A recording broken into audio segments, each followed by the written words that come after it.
c'est oui de s'inspirer des autres, oui de voir un peu les pratiques qui ont réussi, mais à revoir complètement les valeurs qui sont à la base du système de gouvernance algérien, ça serait très très dangereux pour les Américains. Ça serait énorme. Ça serait déstabiliser le système de gouvernance. Et d'ailleurs, enfin, certains vont dire donc je suis pour le statu quo. Non, je ne suis pas pour le statu quo. Je suis pour une réponse qui est la suivante. Donnons des outils.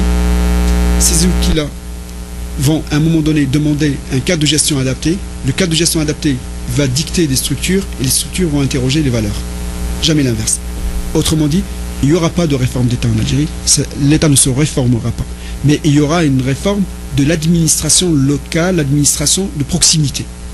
Si admettons, dans une municipalité, on introduit quelque chose, un outil quelconque, un outil électronique, un outil de proximité, l'outil de proximité va dicter aux gestionnaires comment se comporter par rapport à la population.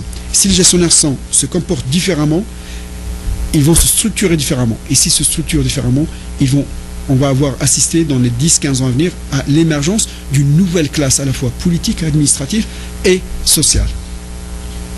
Et une réforme, à moins que je me trompe, il n'y a aucun État qui s'est réformé depuis 3 siècles. Aucun État. Il n'y a eu aucune démarche de réforme d'État qui a abouti. Par contre, là où les États ont beaucoup avancé, c'est au niveau de la transformation des structures, ou la transformation des cadres de gestion, ou la transformation des outils. La résultante, ça serait les valeurs. Alors on peut parler des révolutions, bien évidemment. Mais la révolution n'est pas une transformation maîtrisable. On ne sait pas comment la reproduire. Tout ce qu'on sait, c'est qu'elle donne des résultats extraordinaires en un laps de temps, mais ces résultats extraordinaires, à quel prix social, à quelles conséquences et à quel prix on va payer tout ça. Je crois que monsieur là-bas au fond a une question. Oui, je vous en prie. Devant le micro, s'il vous plaît. Merci. Ma question, c'était de rejoindre un peu celle de madame. En fait, c'était sur les indicateurs de qualité. Parce qu'on parle de transformation des changements. Donc, que ce soit au niveau des États, des sociétés civiles, des institutions, ça se transforme. Ça veut dire quoi? Moi, je suis de spécialité informatique, mathématiques. Je suis assez pragmatique. C'est pour ça que je voudrais qu'on parle un peu des indicateurs de qualité. Qu'est-ce qui fait qu'un système, quand il se transforme, on peut savoir qu'il progresse ou qu'il recule? Comment la société civile peut se situer par rapport à ces indicateurs? Est-ce qu'on est dans le bon chemin? Comment on va corriger la trajectoire, etc. Est-ce qu'il y a un modèle dans l'administration publique, dans les pays développés?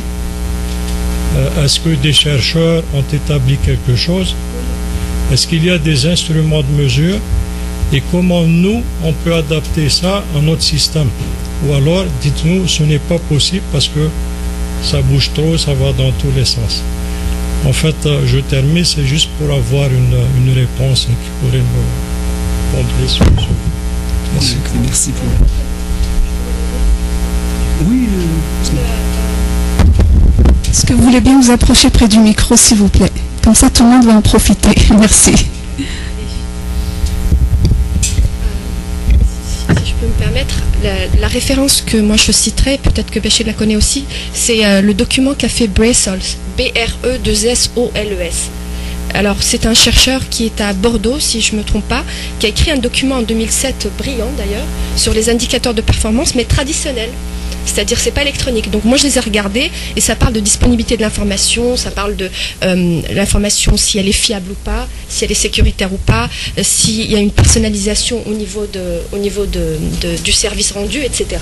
Donc il y a à peu près 6 ou 7 indicateurs sur lesquels tout le monde s'entend, ou du moins actuellement en Europe. Sauf que ce modèle-là, maintenant il y a 3 ou 4 modèles qui sont en train d'apparaître. Je suis en train de les étudier actuellement. Mais au niveau électronique, qu'est-ce que ça serait? Si on se met sur un ordinateur et qu'on demande un service, il faut que le service soit disponible. Il ne faudrait pas que Google me dise la page 404 introuvable. Il ne faut pas qu'il y ait un déni de service, en fait. Il faut que le service soit disponible, il faut que le service soit rapide, qu'il soit fiable.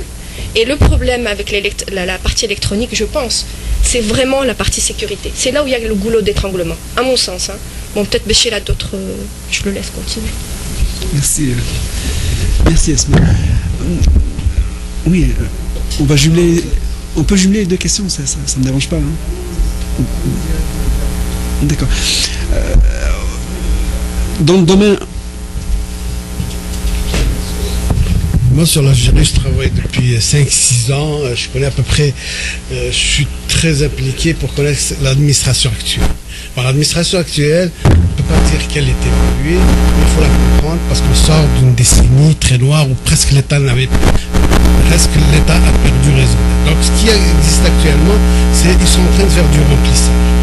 Donc, il ne faut pas leur en vouloir. Bon, mais seulement, le problème en Algérie, c'est qu'il y a toute une mentalité. L'informatisation du système bancaire, ça ne date pas d'aujourd'hui. Ils ont commencé dans les années 80. Ici, ceux qui ont émigré, c'est les plus grands spécialistes qui l'ont fait. Mais ça n'intéresse pas les décideurs de voir dans un écran leur compte, le compte de sa femme, etc.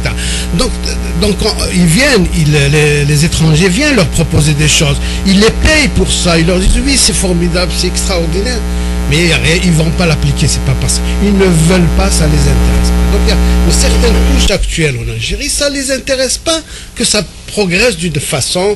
Alors, mais par contre, là où je suis d'accord avec vous, c'est vrai que c'est de la base. Je dis de la base de la petite municipalité, du village, de la bibliothèque, qui s'informatise. On l'a fait dans des quartiers où j'habitais, au du RCD, ou à la ou dans une bibliothèque, c'était les premiers qui ont informatisé leur bibliothèque, les gens ont aimé ça, etc. Et c'est vrai que c'est à la base. Mais là où je pense que la solution en Algérie, justement, je le vois, c'est au niveau de la décentralisation. Il ne faut pas avoir peur de ce mot-là. Il faut décentraliser certaines régions. Et quand je dis décentralisation, surtout au niveau décisionnel, où ils créeront une concurrence entre les régions. Et à ce moment-là, ça peut se développer. Sinon, si on reste comme ici, moi je vous le dis, moi je travaille pour des compagnies canadiennes pour une simple raison. On leur dit tellement oui, à la fin ils ne savent rien, ils m'appellent par des chambres de commerce, ils me disent on n'a rien compris, est-ce qu'on peut prendre des consultations chez vous pour se comprendre? Mais parce que chez nous, ils ne savent pas dire non. Et il t'amène, tu le vois, il est blanc, mais lui, il est toujours non, Farid, c'est noir, il te l'argumente de n'importe quel. C'est la deuxième au niveau de la fonction publique. Tu ne peux pas discuter avec des fonctionnaires qui gagnent 30 000, 50 000 dinars et qui doivent prendre des décisions très responsables qui dans des montants sont de millions et des millions de dollars. Impossible. Moi, je discute avec eux, j'ai une discussion officielle devant le bureau, c'est bloqué, informel, il n'y a aucun problème, c'est une autre personne qui discute avec. Et je les comprends. Ils risquent la prison. Si on veut. Et deuxièmement, c'est le politique. C'est ça qui a empoisonné le tout. Le politique, ça ne va pas juste au directeur général, ça va au directeur central, au chef d'abord, c'est ça qui nous a fait un peu fuir, chef de département, jusqu'au chef de service. Écoute, moi quand je vous dis que le contenu des cahiers de charges de marché de millions et de millions de dollars, c'est incroyable. Alors je dis par où commencer. C'est difficile des fois de le dire, mais il y a encore un élément, c'est que chacun en Algérie, il connaît son travail, il sait de quoi. Mais il ne fera jamais son travail, il fera toujours le travail de l'autre. Je prends un exemple, le douanier. Il a une tarification à faire, comme ici, il prend la tarification, non pas. Non, lui, il défend l'Algérie. Il défend l'économie algérienne, il te commence avec le grand discours politique, tu ne sais plus où te... Hein, c'est un peu ça le problème actuellement en Algérie. C'est vrai qu'on est optimiste, je sais qu'il y a des changements, parce que comme tu le dis, c'est vrai qu'il y a tellement de goulots d'étranglement, ça va éclater des fois sur certaines choses, et peut-être positivement qu'on peut en sortir, mais dans l'état actuel, avec les dernières décisions qu'on a vues du Premier ministre, ben on ne sait plus où on s'en va. Hein. Exiger des entreprises algériennes de commercialiser avec l'extérieur, juste avec une lettre de crédit, c'est aberrant. On revient 20 ans, 30 ans en arrière. Les gens rigolent. Hein, des gens qui ont travaillé avec l'extérieur pendant 5 ans pour se fidéliser avec leurs fournisseurs, hein, pour leur vendre ça avec un coup de téléphone. On vient leur dire de faire ça avec une lettre de crédit. On revient à 30 ans en arrière, c'est-à-dire que les gens avec qui je collaborais, tu dis on va revenir au travail, ce sera mieux pour nous, et